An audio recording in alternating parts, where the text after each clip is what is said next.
The wind howled across the crystalline plains of Varix 7, carrying whispers of ice and distant starlight. Dr. Selah Reeves trudged through the alien landscape, her thermal suit humming softly against the -40-degree cold. She'd been on this forsaken moon for 3 months now, cataloging the native wildlife for the Terran Xenobiology Institute, and every day brought new surprises. Today's surprise came in the form of movement, a flash of silver-blue fur darting between the frozen rock formations. Selah paused, her breath forming clouds in the frigid air. She'd been tracking the Varixian cliff-dwellers for weeks, but they were notoriously shy, vanishing into their mountain caves at the first sign of her presence. These bear-like creatures, standing nearly 3 meters tall when fully grown, possessed an intelligence that bordered on sapience. Their social structures were complex, their communications sophisticated, and their territory fiercely protected. She'd never gotten closer than 100 meters. Until now. The creature that emerged from behind the ice-crusted boulder was small, barely the size of a large dog. A cub.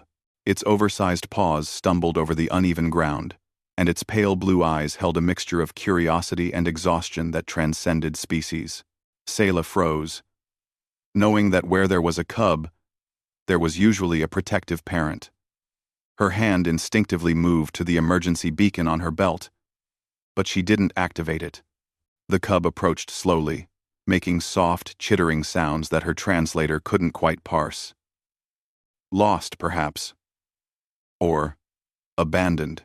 The little creature circled her twice, sniffing audibly, before stopping directly in front of her. Selah remained perfectly still, her heart hammering. 3 months of careful observation could be destroyed in seconds if she startled it, or if its clan arrived and perceived her as a threat. The cub sat down heavily on the ice, still watching her with those impossibly expressive eyes. Then, without warning, it let out a plaintive whine and toppled sideways, exhausted, or perhaps hypothermic, despite its thick fur. "Oh no," Selah whispered. "Hey, little one, are you okay?" She knelt slowly, keeping her movements gentle and non-threatening. The cub's breathing was shallow, but steady. Not dying, just exhausted. She'd read about cubs sometimes wandering too far from their dens during their exploratory phase, getting lost in the labyrinthine canyon systems. Selah made a decision that would have horrified her supervisors back on Earth. She shrugged off her outer jacket, a reinforced thermal layer that could withstand the moon's brutal conditions, and carefully draped it over the shivering cub. Her suit's inner layers would keep her alive long enough to return to the research station. But the cub needed warmth now. The little creature immediately burrowed into the jacket's folds, its chittering softening to something almost like a purr. Within moments, it was asleep, wrapped in the human-made fabric like a makeshift den. Selah smiled despite herself. She activated her wrist computer, marking the coordinates, and began the careful process of backing away. She'd monitor from a distance, make sure the clan found their lost member, and retrieve her jacket later, assuming the protective parents didn't shred it in their relief or anger. She retreated to an observation point 50 meters away, crouching behind a rock formation with her recording equipment ready. 20 minutes later, they came. A group of 7 adult Varixians emerged from a canyon passage, moving with urgent purpose. The largest, presumably the cub's mother, let out a deep, resonant call that echoed across the frozen plain. The cub, still wrapped in Selah's jacket, stirred and answered with a sleepy chirp. What happened next made Selah's breath catch.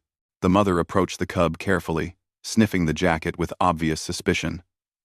But instead of tearing it away, she paused, her massive head tilted, and she made a series of soft vocalizations to the other clan members.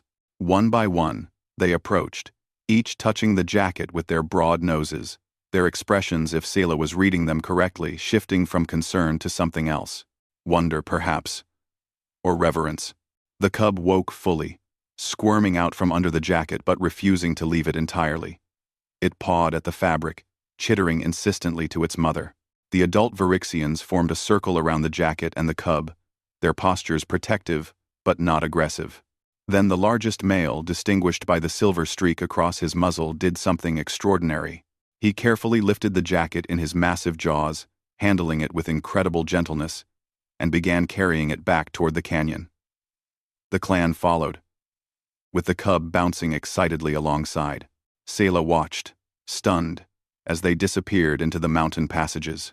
Over the following weeks, Sayla's observations took on a surreal quality. She'd expected to simply note the cub's safe return and continue her research. Instead, she discovered something that would change everything humanity thought it knew about the Virixians. The clan had placed her jacket on a flat stone in what appeared to be a communal gathering area near the mouth of their primary den. They'd arranged smooth, colorful stones around it in a deliberate pattern. Clan members would approach it throughout the day, touching it gently before going about their activities. Young cubs were brought to it by their parents, allowed to sniff and examine it under careful supervision. It was being treated like a sacred object. Brune, as Sela, had started calling the cub she'd helped, from the Virixian word her translator approximated as wanderer, seemed to hold a special status now. The other cubs followed him, and even adults showed him deference. He would often sleep curled next to the jacket shrine, and Sela noticed that the clan had begun leaving offerings beside it. Interesting stones, frozen flowers from the high valleys, even prized chunks of crystallized minerals. Her translator finally began parsing some of the Virixian communications. What she learned made her hands shake as she recorded her notes.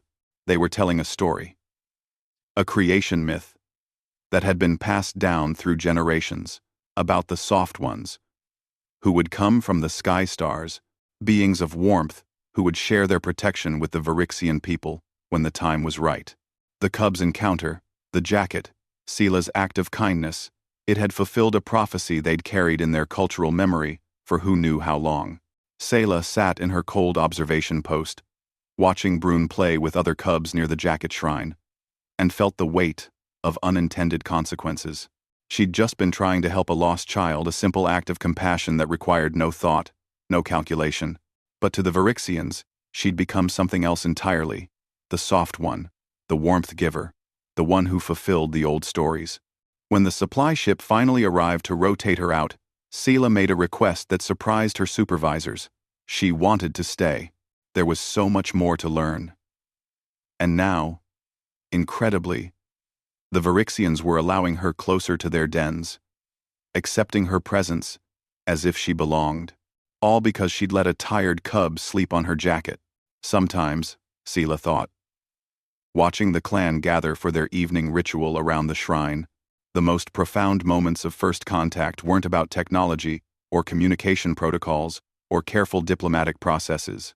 Sometimes they were simply about kindness, about seeing a child in need and helping, regardless of how many legs they walked on or what color their fur might be. And sometimes, a simple jacket could become a bridge between worlds.